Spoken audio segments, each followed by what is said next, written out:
Hey, welcome back to the BoxCast podcast. It's Gary, your community manager, and today I have another special guest with us. Today we have Kade Young with Collaborate Worship. Let's dive right in.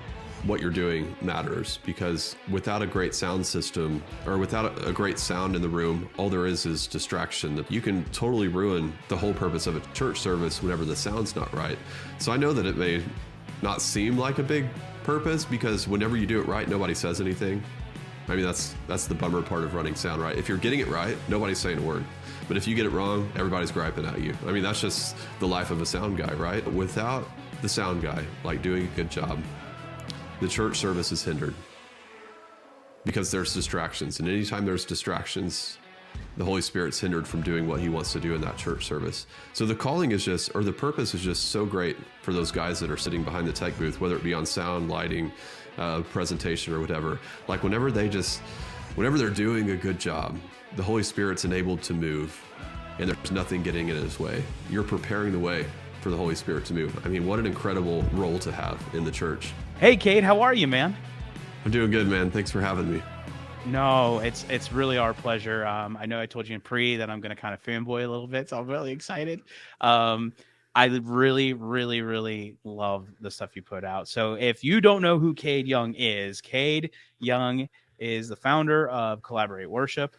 He also has the Inner Circle. He also has Church Sound Made Easy, which is really, really, really, I'm sorry, Church Sound Made Simple. I always get those wrong, Kade. I'm sorry, buddy. But he's got these really awesome products, these things that teach you how to do audio and how to do it really well. And I know that you're not impartial to any one console or another, right, Kade? Not at all.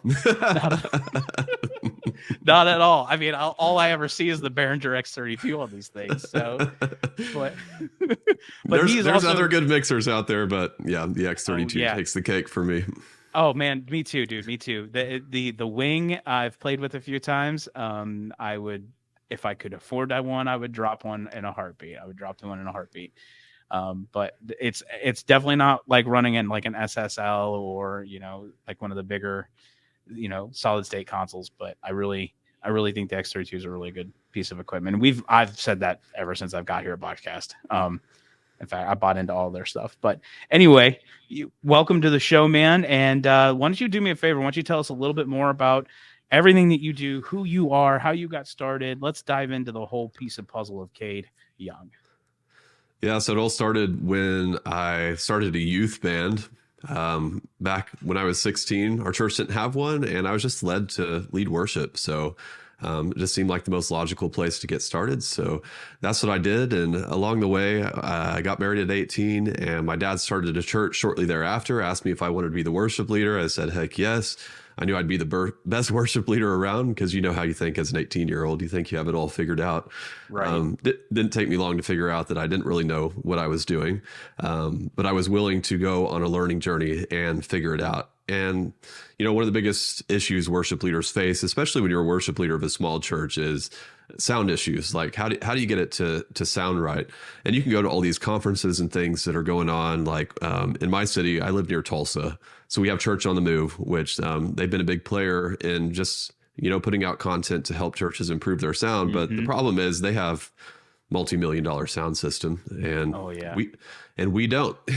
So it's like, how do you take what they're teaching and apply it to your couple $1,000 sound system? So that's the journey that I went on, just a hard knocks journey, like trial and error, lots of late nights at the church, just trying to figure out how to EQ and how to make things sound better, and what is a compressor anyway. And as I learned these things, it just started to sound really good at our church. And I would have my friends come over who were also worship leaders. They're like, Kade, how'd you get it to sound like this? It's like, well, and then I started giving them some tips. And honestly, I just got tired of them asking me the same questions over and over. And my day job was, I was a web developer. So I was like, you know what? I'm just going to put up a website, call it Collaborate Worship, and then start writing these things down so they can go reference them themselves and quit asking me the same question over and over. And so that's what I did. I put like a few blog posts up to teach them these things. And I had Google Analytics installed just because that's what you do on a website. And I wasn't really paying much attention to it. I went back like, I don't know, it was probably about a year later, looked at the Google Analytics. I'm like, and there were thousands of people going to consume my content. I'm like, who are these people? Right. And I wonder what would happen if I just kept writing every week. And so I embarked on a journey of blogging every single week. I would go to Panera and write a blog post on Tuesdays, and I would post it. And that's how it all got started, and it took off. And it was only a blog for a couple years, and then somebody convinced me to start a YouTube channel. That was before I'd been on video ever, and I'm sure you know this. Your first few times on video, you feel so awkward. It's like the thing you do not want to do. But it was pretty cool though, because once I just took my blog post, loaded them in a teleprompter, and put them on YouTube, and it doubled my audience within like a matter of months. And wow. Just haven't looked back ever since. Everything's YouTube now. I mean, we still post it on the blog too, but YouTube is where it's at. You do a fantastic job, and I know your brother is like your main visual video kind of person, not only at the church, which is No Limits there, and is it in Tulsa or Oswasso? It's in Owasso, which is a suburb of Tulsa. Yep. Okay. So No Limits Church, and I know you guys work hand in hand to create a nice, awesome worship experience for your congregation, but also in turn, you put everything out there on YouTube. And then when did you really switch Collaborate Worship into kind of like this training subscription service that churches and worship folk can get into? So I launched my first course, I think it was 2016, and it was the X32 Mastery course, because I went from analog to digital mixing, and it was one of the most painful experiences that I've been through. Yes. Just transitioning my mind between the two. I mean, it's the same concepts, but the application's completely different. And so after I figured that out, I was like, man, nobody should have to go through the pain and suffering that I went through. And so I created, that was my first course, X32 Mastery, and it took off because I was the first one to put a course out for the X32. So, there's a benefit to being the first to market, so to speak. So that's when Collaborate Worship actually started providing for me and my family. And up until that point, it was just something that I was doing, for free, whether it ever became a business or not.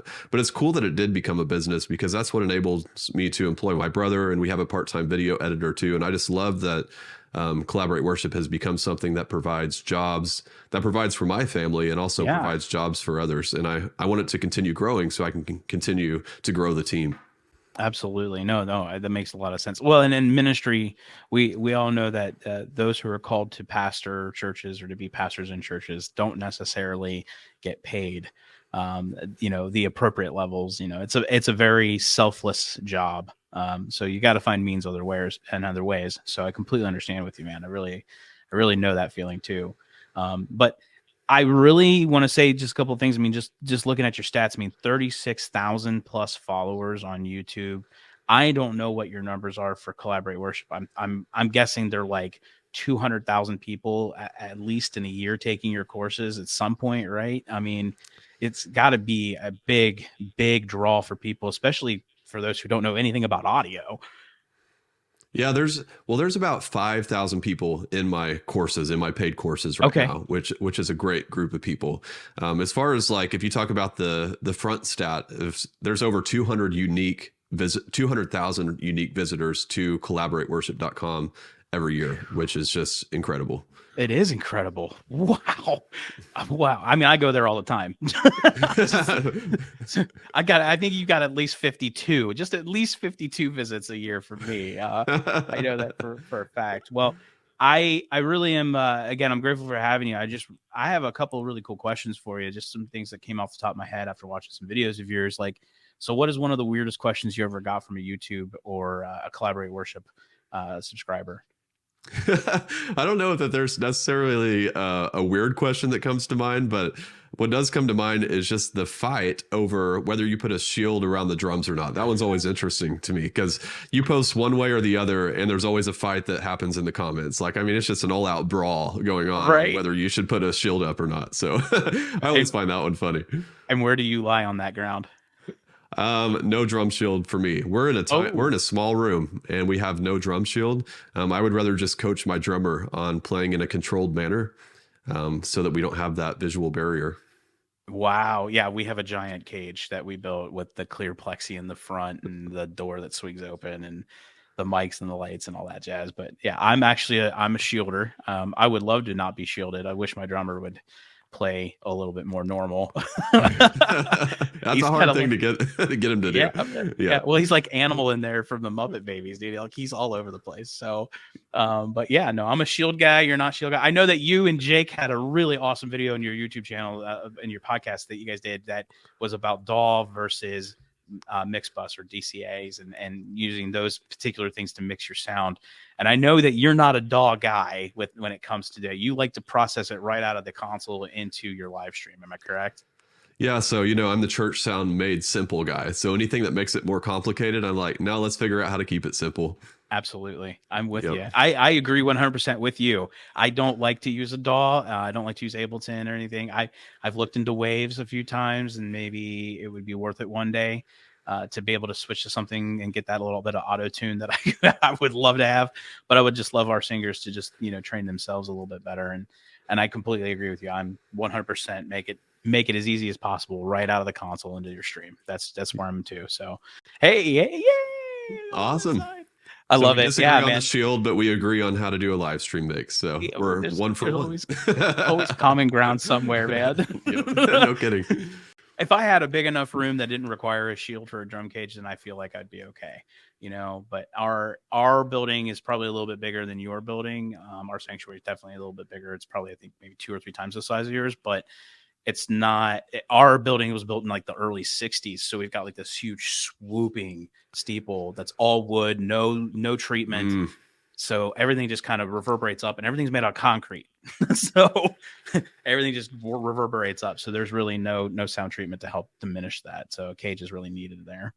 Yeah, for sure. Room matters. And I mean, we have hard surfaces too. The floor's concrete, the walls are sheetrock. But we did some things to diminish the sound of the drums. We put a $5,000 curtain behind the stage that absorbs. It's a sound absorbing curtain. Mm-hmm. So, and the drums are right up against it. So it absorbs a lot of that drum energy before it reverberates out. We do have some sound treatment in our room, but I mean, we're packing 100 people into a tiny room. So pretty much the whole room is covered in padded chairs. So that helps a lot too. Right. Yes, absolutely. Yeah, no, I was going to say it's got to be bodies and seating, and that's probably helping with that too. So. Yep. Well, along that lines of like, some of the weird things, non-weird things, the cool things, the things that we disagree on, what is probably the worst piece of equipment or software you've ever used? I used to use these rack-mounted Behringer compressor units back in the analog days. Those things were trash. And they almost kept me from buying the X32 to begin with, because I was like, Behringer just hasn't treated me well. I don't know. I couldn't imagine getting a mixer from them. And then I finally got it and fell in love with it. I think that it's the unicorn of Behringer products. And maybe yes. The Wing is the second unicorn. I don't know. I just got my hands on a Wing recently, so the jury's still out on that one. But I saw that video. That was a good video, man. That was a really good review. I really enjoyed that. But thanks, I know the compressor you're talking about. Yeah. I also tried to compare or tried to put it in together with like a Behringer 200, one of those little floor speakers that had like all the adjustment. Those things were garbage. I feel like Behringer was going to catfish me on this X32 when it first released, and I was a little nervous as well. So I'm with you on that one, buddy. I really am. So I got a real side question for you though.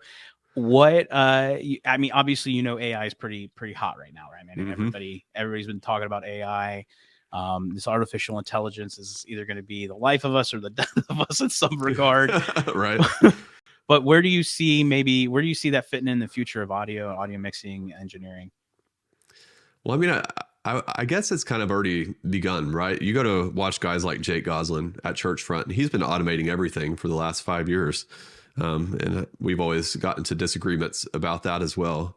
But I don't know, like obviously it can go further, but I'm thinking about, we didn't really have any automation at our church because like I said, I'm the simple guy.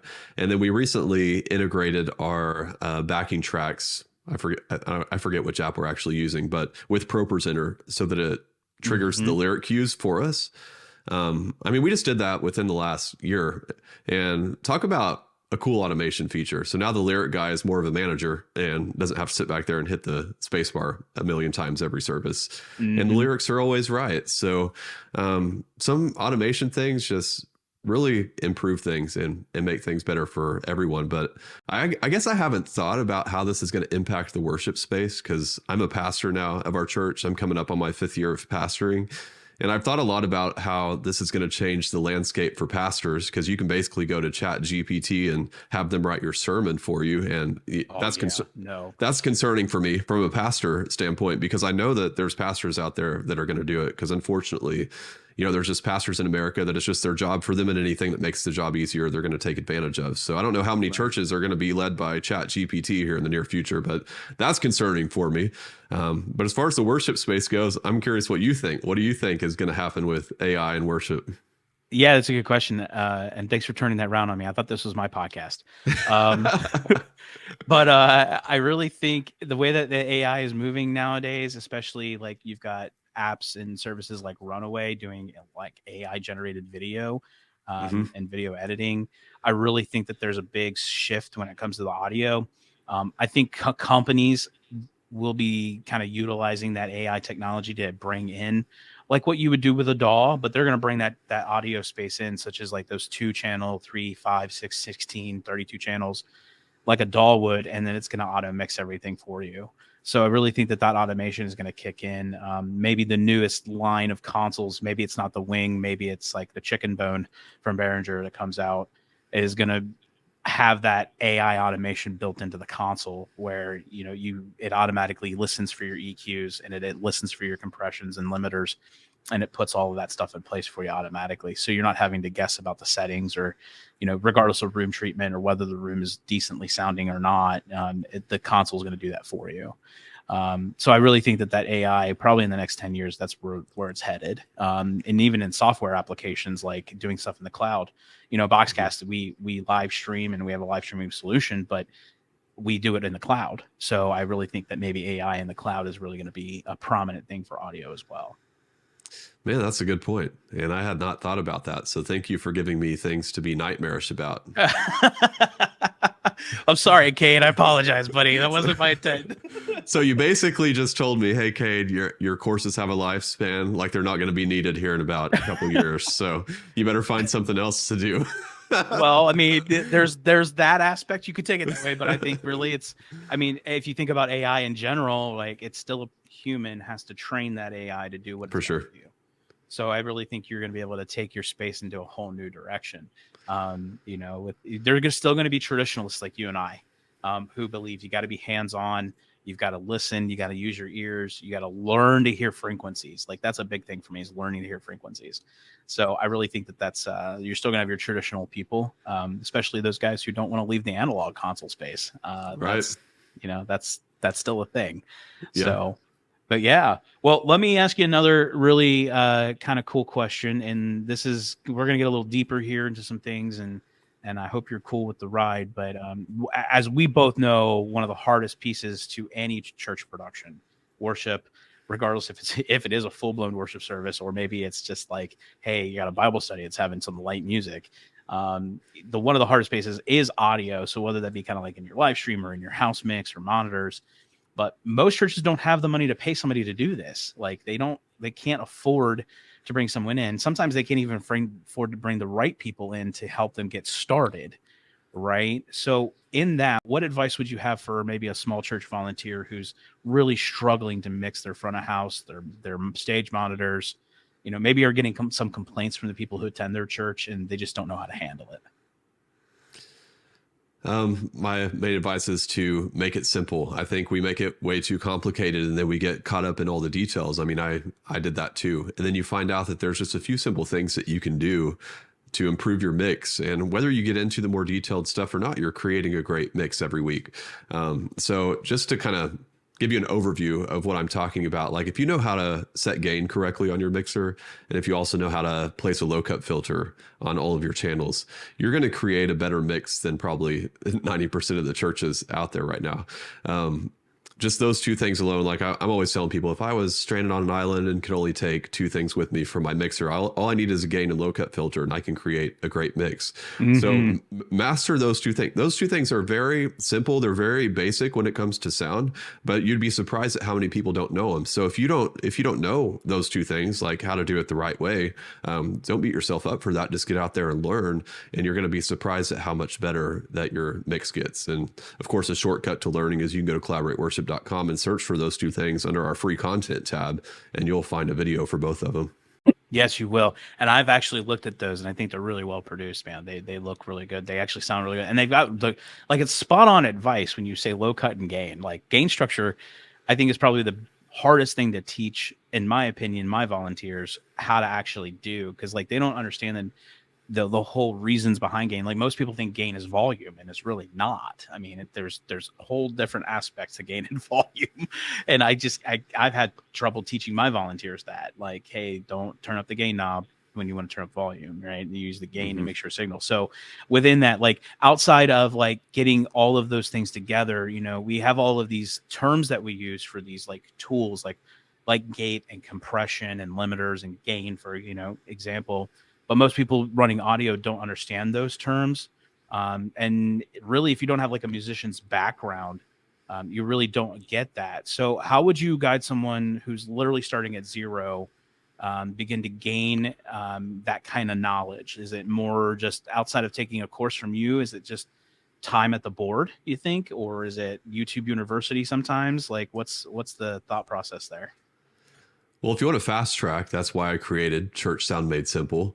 And there's basically three different courses in Church Sound Made Simple. And one is an onboarding course that's designed specifically for people who have no idea what a mixer even does, or like they see it and they're like, I want to get involved with that. And so I created this course so that they don't get overwhelmed. Because what I was finding is you'd have people interested in volunteering on the sound team, and then they'd get overwhelmed and then they'd leave and go do something else that was easier. So I was focused on solving that problem with this course. And basically it takes them on an 8-step process to learning the essentials of mixing. And they only focus on one step each week. So you pair them up with somebody who's already running sound. And the first week, they're just learning how to set gain. The second week, they're just learning how to set low cut filter. And then they're just building like precept upon precept on these things so that they don't get overwhelmed through the process. So right now, even at my church, we have this lady that's like in her late 60s. She's never run sound before. She is a musician, so that's helpful. But she's like, I want to be a part of this. And so she's going through my Onboarding Made Simple course, which is part of Church Sound Made Simple, and she's learning it without any problems. And then I've also sent teenagers through it, and they learn it without any problems. And one thing you should know is that whenever I created that course, I thought that I had dumbed it down enough, like for people who didn't understand these terms like gain and that sort of thing. But I had my nephew go through it, who knows nothing about sound. Once I had version 1.0, he's like, well, what does that mean? Well, what does that mean? And so I had to recreate the whole thing because, even when you're trying to be intentional about not using insider language, you still use it. So the course that's out there, though, I mean, this is version 2.0. We didn't even release 1.0, but it really works. It really works for people who have no idea what they're doing with sound. It really takes them through that process of learning and becoming a proficient mixer in just about 8 weeks without getting overwhelmed. Wow, 8 weeks. That's actually a really short period of time to be able to be at least in that, get beyond that novice, experiential understanding of it all. But I can tell you that when the one of the main reasons that really attracted me to you, Kade, like one of the videos I watched, it must have been 4 years ago, had to have been 4 or 5 years ago, was I was looking for a really more simplistic method to adding reverb to my vocals, right? And I didn't know, like, I mean, I know what a plate reverb is. I know what a hall reverb is. I know what the different types of reverbs are, but I didn't know how I wanted to apply them in such a bigger space. And I found your video with your cheat sheet that helped apply the settings. And those are the settings that I still use today after like 4 or 5 years of us being on a new digital X32, running snakes and all that jazz. Those are the actual settings. So I think the video that really pulled me in was that video. That's probably still my favorite video, only because it helped me quite so much. So, I mean, when you say it works, I will totally agree with you. I don't disagree at all, because I really think that you guys have a really unique method of teaching someone how to get that. And if anybody who's watching, like, if you guys have not actually seen any of these courses, Kade and his team they do a really, really good job of giving you some preview courses. To learn more, you have to get into the actual, Church Sound Made Simple database and learning courses. But it really does make a lot of sense. You guys really break that down. So what is like the process? Like, how, I know you're just wanting to dumb it down is what you said, or you want to make it simple, right? But what is the process for you taking something so complex and then pulling it down into something that even the basic person could understand? I mean, the process is, I think that's just the gift that God gave me. That's how my mind works. I see something that's complicated and I just go after it until I figure out how to make it simple. And so, I mean, you're gleaning on my 10 years of experience whenever you get into one of my courses of me being overwhelmed with something like reverb, for example. Why does it not sound good? Why can I not get it right? And going out there and doing the research, learning from the other guys, and then figuring out, okay, that's great, but it's still complicated. How do I make it simple? And then I go and I try it out at my church until I figure it out, and then I share it. And then God's just given me a way to communicate that makes it even more simple online. So I am operating in my gift, so to speak. And I don't know how else to explain it, but I'm thankful that God gave me this gift, that He helped me discover it, and that I can use it to help people. Absolutely. Yeah. I think you guys have a really great gift in that. Like, it's really, I love the fact that you guys can take that stuff and just turn it into something so easy to understand. Like I told you, we're still using those settings today. Like, I haven't changed them. I refuse to change them. I think it sounds great. It looks good on the console. Everything works well. And my volunteers know that all they got to do is just sends on fader, select the FX channel, and just mix it in little bit by little bit or down a little bit. It's perfect. So Awesome. that leads me to a question, because I know that you do a lot of these. Like, I know you guys are just cranking out some content. I know you've really gotten into your videos on YouTube. I really did enjoy the latest one, which is how to get big sound without blowing out your ears. Which I thought that was it was a great video, good explainer too, and I love the graphic, the thumbnail. So I know that you're like, not only that, but you've also got like this ministry that you're working full time in, and you got all these kids, and you got even younger children like baby chickens. Like, how do you manage this, man? Like, I mean, how do you do it? Like, are you using iCal all the time, or like Rylan uses Wonderlust? Are you using Wonderlust all the time? Like, what are you doing, man? Well, I guess I apply my own philosophy to my own life. Like, my life is actually simple. It may look complicated from the outside, but anything that seems complicated in my life, I just figure out a way to make it simple. And so whenever you do that, I'm able to accomplish everything that the Lord sets before me. And I will say that I don't do anything that I am not led to do. I'm a pastor because the Lord led me to pastor, not because I had some ambition to be a pastor. And so whenever you follow the Holy Spirit and what He's leading you to do, there's this grace there that enables you to do what you're doing. And as soon as that assignment is done, the grace leaves, and you know it. And I always say goodbye, probably a little bit too late, because I like to finish things. I'm a finisher. And so if I feel like I still have something to do, even though the Holy Spirit's like, move on to something else, I'm like, no, I got to finish this first. And then I just make myself miserable, and I'm overwhelmed, and I'm stressed out. And I'm like, it's because I overstayed my welcome, and I'm doing something in my own power now because there's no grace of God to do what He didn't ask me to do, or something that He led me out of. So, I mean, that's something that I'm still learning in my life. It's just how to stay right step in step with what the Holy Spirit wants me to do in this season of my life. I'm always surprised at how often it changes, because to be honest with you, whenever He called me to lead worship back when I was 18, I thought that I would lead worship the rest of my life. And then 10 years later, He's like, now it's time for you to pastor. And I was like, no, that wasn't the deal. I thought I was going to I got collaborate worship going. Like, how can I keep doing collaborate worship and be a pastor at the same time? Yeah. It's like, you can. And that's why I'm thankful that I have my brother with me. He works full time for me. He's the worship leader at our church now. So basically what I do for collaborate worship now is I'll create content. I'll write the posts and get in front of the camera and do that sort of thing. And then he's the one that does all the editing, the posting, and takes it from there. Wow. So if you need to thank Dylan, my brother, for the content that's out there, because he's doing most of the work now.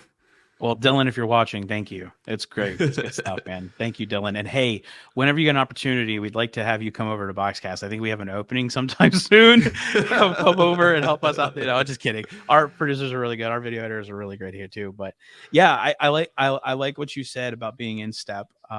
The one thing that I've always seen as a struggle is knowing when you've gone too far or when you haven't gone far enough.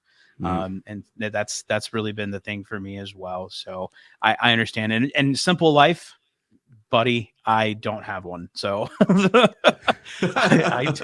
Wow, no, but I completely understand that. I mean, you guys are just doing some really good stuff out there, and I really think it's helping a lot of the church people who need that assistance. Like, you've got a lot of teams out there on different churches who really struggle with understanding that what they're doing is not necessarily supposed to be world changing, but it's bringing, it's like a ministry. It is a ministry, right? You're bringing in people together to do a collaborative thing, and that's to worship God in that space. And I've always found it really difficult to actually equate the reasons behind doing that with doing it well. Like, if we're going to do anything unto God, we got to do it with purpose, and we got to do it well. And so I think that's always reason that's important, to learn these things and to learn them well. And I think you guys are doing a phenomenal job in helping people get there. Thanks, man. That leads me into a really cool question about, like, how have you handled those kind of people in your church from the past, like your volunteers? Maybe you've got Sister Jill who's come up and is like, hey, this is really awful sounding. Like, how have you handled that? How have you helped your team to do that? Like, is it turning into a positive, maybe a teaching moment? What are you guys like doing, or what have you done? Interesting you bring this up because I just mentioned how we have a lady in her late 60s who's learning how to be part of our sound team now. And whenever she first came to church, she wasn't real pleased with how loud we run our sound. It's not overly loud, it's not ear damaging loud, but she came from a church that was much quieter. So it was quite the culture shock for her. But she felt led to be there. And so she didn't tell me at first. She actually found out who my mom was because my mom goes to church. She's like, can you tell Kade that it is too loud in here? And so, I mean, we had a good time with that. And so whenever she actually asked to be a part of the sound team, I was like, oh, here we go. She's just decided she's going to take this matter into her own hands. So we had a sit down conversation with her before we even said yes. We're like, we want to meet you first and talk about this. And like, we just set the expectation up front. We're like, we understand that you think that you don't like how loud it is at our church and you don't necessarily agree with how we run things, but here you want to be a part of the sound team. So we need to know, like, are you going to submit to something that you don't necessarily agree with and run sound the way that we ask you to run it? Or are you going to come in here and try to change it? And at that meeting, she's like, I just want to be a part of this. Like, I will do it the way that you want me to do it. So we just set that expectation up front so that if it comes down the line and she's trying to change the way that we're doing it, that we can revert back to that conversation that we had to, which makes it a whole lot easier. Because if you set a false expectation up front, or you don't say anything, and then it comes down to the line and you have to have a confrontation, it's harder to have that confrontation whenever you didn't set the expectation to begin with. So that's probably my biggest tip right there, is just set the expectation. If somebody's new to church and they think that they can come in and start changing things, it's too loud in here, or I don't like how cold it is, or like whatever, and they just start complaining, you're like, you know what? We respect that you have an opinion, but this is how we're going to do it here. The room's going to be 70 degrees or 68 or whatever. We're going to run it at 85 decibels or 90 decibels or 95 or however loud you run it. This is just how we've decided to do it here. And you've let your opinion be made known, and now we don't want to hear it anymore because we're not going to sit here and argue about it. We're not going to gripe about it or anything like that. And kind of going back to like your yes be yes and your no be no, right? Exactly. I never put somebody down for having an opinion, but at the same time, like, if this is how we're doing it, if this is how we've decided to do it, that's the decision that's been made. And, part of being in the body of Christ is you have to learn how to respect leadership. When I was in Bible school, there was a class called Submission and Authority. Doesn't that sound like a great class? I had the same class, actually. That's funny. Which is very needed because we are not taught submission and authority like in culture. You're only taught that in the church, and it's a very, very godly characteristic. You'll find it all throughout the New Testament that the only way for the church to function, the way that it's supposed to function, is for people to submit to the leaders that are above them. And submission is you're only really submitting when you're doing something that you don't want to do, that your leaders ask you to do, and you do it without an attitude. That is true godly submission. Now, some people think that, I'm submitting whenever I'm doing something that they ask me to do that I want to do. No, that's not really submission. It's only submission whenever you don't want to do it and you do it anyway. I mean, good thoughts on that, man. I mean, there's a lot of deep things in there. I don't want to go too deep today, but there's a lot of deep stuff there. Yeah, no, I can see that. So when you have these kind of issues with your volunteers, though, it's not just a matter of, hey, we're going to do it this way. Like, how are you coaching them to become better at understanding why you're doing it that way? That's a good question. I mean, I even have a video, like the Church Sound Made Simple opens with a video of like why what you're doing matters, because without a great sound system or without a great sound in the room, all there is distraction. The pastor's mic isn't working, or it's obnoxious, or whatever. Like, you can totally ruin the whole purpose of a church service whenever the sound's not right. So I know that it may not seem like a big purpose, because whenever you do it right, nobody says anything. I mean, that's the bummer part of running sound right. If you're getting it right, nobody's saying a word. But if you get it wrong, everybody's griping at you. I mean, that's just the life of a sound guy, right? Yeah, absolutely. But whenever you recognize that, like, without, and not in like a pride or arrogance way, but without the sound guy, like, doing a good job, the church service is hindered because there's distractions. And anytime there's distractions, the Holy Spirit's hindered from doing what he wants to do in that church service. So the calling is just, or the purpose is just so great for those guys that are sitting behind the tech booth, whether it be on sound, lighting, presentation, or whatever. Like, whenever they're doing a good job, the Holy Spirit's enabled to move, and there's nothing getting in his way. You're preparing the way for the Holy Spirit to move. I mean, what an incredible role to have in the church. Yeah, absolutely. Well, I mean, there's an importance there as well, that we're not to impede or to hinder whatever's happening. It's, we're there to bolster and to support and to enhance. So so distractions really cause a problem. Now, I'm going to switch a little bit of a gear here on you, because I know, if I'm not mistaken, you guys just installed an LED wall in the church. Is that correct? We did. How was that experience? It was awesome. It was a little bit harder to install than I thought. I mean, there was just some things to learn about the processor, and it wasn't true 16:9, so you have to figure out how to deal with that. So, but man, it looks so good. I know. I would never go back to a projector. My favorite thing is that when it's off, like, it disappears into the background, because we do a lot of stuff in our worship set. We keep it simple, man. Can you believe that? I mean, I think we may have a motion background for the first song whenever there's a lot of energy in the room. And then the rest of worship, the LED wall's off, and it's just lyrics on the screen, just white lyrics. So I just love that, because it just creates this very simple, non-distracting environment. Yeah, absolutely. No, it looks great. And we'll cut to a video here of that, you guys installing it. But it was really cool. And you guys actually used one of my favorite companies, Worship Productions, who they're awesome. Help with that. Yeah, well, and they're like half the price of everybody else, or less. I mean, yeah, it's incredible. Yeah, it was incredible. So what did you guys see in that realm? What was the most difficult thing outside of the processor? Because I know people don't understand nowadays. I mean, this is all new technology coming out. They don't know what pitch, pixel pitch is, focal distance. They don't understand those terms yet. But what was the hardest thing that you and Dylan had to go through in getting that system installed and ready to move? And you installed it yourselves, right? Like, you guys didn't have the installers come out. So yeah. Dale and the team with Worship Productions were so great, because they answered all of our questions. I didn't have any idea what pixel pitch was, but I mean, it's basically like a resolution on a projector, right? And so you just figure out what you need. And our room's so small and the LED wall is so close, we had to get the smallest pixel pitch, which is the most expensive too. But yeah, Worship Productions is still half price of the other guys, if not less than that. But yeah, it still just comes down to, I would say it was the processor that was the hardest thing. Like, well, I will say this too. So when you're installing it yourself, they seem fragile. I don't know how fragile they really are. So you're putting these things together, and then you're like trying to hoist it up into the ceiling. And I was just so worried that we were going to break one of those panels. So that was a little bit nerve wracking. We didn't break anything, so they're probably not as fragile as it seemed. But yeah, and then getting the processor set up, and getting it connected to the computer, because the computer is going to output 1080p. 1920 by 1080 resolution, but that's not what the projector, or that's not what the LED wall is receiving, because it's like 1920 by 1800. Yeah. So just learning the best way to deal with that. And we probably just need to create a video on that, because it's a little bit too complicated to explain in this video. And there's several different ways you can solve the problem. Right. So the processor is the hard.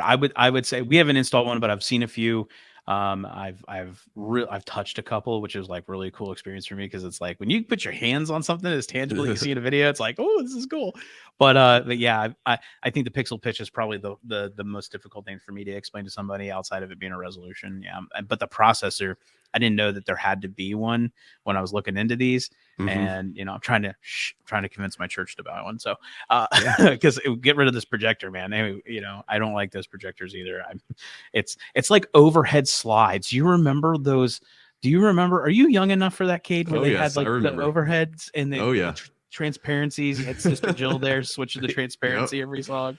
And then if somebody got the wrong words, they had to cross it out and rewrite it in with the erasable ink. Oh my god, those were good times, man. Those were good times. I think we still have one of those in our basement somewhere. Church. It's so nuts, man. And that literally was like 30 years ago. Like we were, projectors back then were, a big step for a lot of churches. A big step for a lot of churches.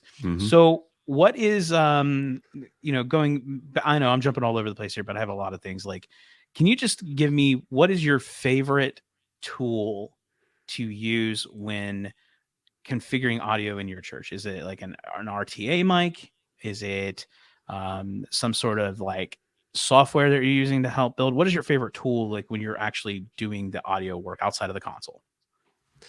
So it sounds like you're talking about EQing the room. Maybe what you're asking about. Maybe I'm setting you up for another question. Yeah, maybe so. So a lot of people will use automatic processors like the DBX stuff that's out there, right? I've never used one of those because I guess I'm a traditionalist, as you would say. So I try to keep everything in the console. So if I'm going to configure and set up the sound for the first time, I'm going to EQ the room. And what EQing the room is so every room has a different frequency response. And then you have your speakers that play into the mix. So whenever it outputs the sound, it is not treating all frequencies the same. And so if you don't do anything at that point, you're going to have feedback issues. It's going to sound unbalanced. And so the way you fix that is EQing the room. And so I use the DBX RTA mic. You can use any mic, any reference mic that has a flat frequency response. The DBX RTA mic is probably the most affordable, so that's the one that I recommend. You set that in the middle of the room or about ear level. You point it at your speakers. You angle it at the same angle as your speakers, and then you play pink noise through the sound system. And then you go back to your mixer and you look at what the RTA is hearing through that reference mic, and you can see the frequencies that are sticking out in your room. Maybe it's like 400 hertz is like way higher than the rest of it. And so you're looking for those peaks within the frequency spectrum, and then you apply EQ to your main mix to bring those down so that you have a more even response from your sound system from the front. So it's basically like you're sending all of your sound through this filter to make it sound good in your room. And this also makes your live stream sound better, because then you're not cutting things out of a vocal mic to make it sound good in your room, but it doesn't necessarily need to be cut in the live stream as well. So EQing your room is absolutely essential. Although it is not a simple thing to do. It's more challenged. It's one of the more challenging things to do. But I do have a video on how to do it. But I would recommend you set a day aside to do it when nobody's going to be at the church, because you're going to do it, you're going to get it wrong, and then you're going to do it again, you're going to get it wrong, and you may get it right the fifth time that you do it. You just gotta, it just takes time. You will. You absolutely will. So I'm glad you're hitting on all the things, because I was just getting ready to ask the follow-up question to this, like that was coming down the line, was when it comes to live streaming audio, if you're using ambient mics in your room, it's highly important that you set up the EQ in your room, which is what I was getting ready to ask you is that something that you would recommend to anybody who's like just starting out getting their live streaming audio to a better place? Is that one of the first things you would recommend is EQ the room, set up your ambient mics, and then get it all mixed into your live stream? Yeah, for sure, because the live stream sounds pretty dull without ambient mics. Without the ambient mics, you're not getting any of the room noise. Say if people cheer or clap or whatever, you're not really hearing that. Maybe coming through the vocal mics, but not that much. The ambient mics just make a huge difference as far as bringing your live stream to life. Absolutely. Well, you're literally nailing everything that I was going down the line. So thanks for answering my questions even before I asked them. I really appreciate that. You're welcome. So, Cade, just like one or two more things for you, man. Is there anything kind of new or cool that you can tell us that's getting ready to come out? Something on your YouTube channel, or maybe through Collaborate Worship that you'd like to maybe give us a little hint to, or something you'd like us to drop in and look at, that would be really cool. Anything cool new that's coming? One of the projects that we've been working on for over a year that's still pending is we have a Spanish version of Church Sound Made Simple now. All the videos are done. It's just getting it uploaded and getting the landing page built and things like that. I can't tell you how challenging it is to work in a language other than the one you know. So sometimes I wonder, what have I done? But anyways, I'm excited to get this out there for people who speak Spanish to have something in their native language. Wow. So that should be coming out in the next month or two. But we also just launched Inner Circle about 2 months ago, and we are iterating that as time goes on, and our subscribers are telling us what they like and what they don't like. So we just released a new feature this week, actually, that one-on-one coaching calls are included as part of your Inner Circle subscription. And to be a part of Inner Circle, it's $12 a month to be a part of Inner Circle. And you can schedule as many of those one-on-ones with me or my brother that you need. And not only that, but you get access to exclusive content. You get access to live Q&As with AV experts. We get Jake Goslin on the channel, and some of the others like Rylan Russell. I mean, there's just so many perks to we're just trying to create something that's so valuable, but that also supports Collaborate Worship so that we can grow our team. And I mean, it's just like a mutual thing, right? You become a subscriber, you help us grow, which helps you in return. So it's a really beautiful thing. Absolutely. Yeah. And for all less than a Netflix subscription nowadays. For sure. So, I absolutely love that. So, Kade, where can we find you? Where's the best place to get a hold of information? How can we direct people your way so they can see you and potentially sign up and become one of your members? You will find everything at collaborateworship.com. And in true Kade fashion, we kept it simple. There's 3 links there. You'll find a link to Inner Circle, a link to our free content, and a link to our courses. Collaborateworship.com. Fantastic. As always, it's always really good to be able to sit down with our friends here in this episodes of our podcast. I'd like to thank you, Kade, for joining me today. It's been a pleasure. And in any case, check us out, BoxCast.com. We have a free trial. And of course, you can always look up Kade's information down in the comment section below. Kade, thanks again, buddy, for joining me. And did you have anything else you wanted to add today before I signed off? I just want to say thank you for having me. It truly was a pleasure. I consider it an honor to be a part of what you're doing at BoxCast. And thank you guys for what you're doing to serve the church. I really appreciate it. Well, we appreciate you, buddy. All right. Well, thanks again for watching the BoxCast podcast. Happy streaming.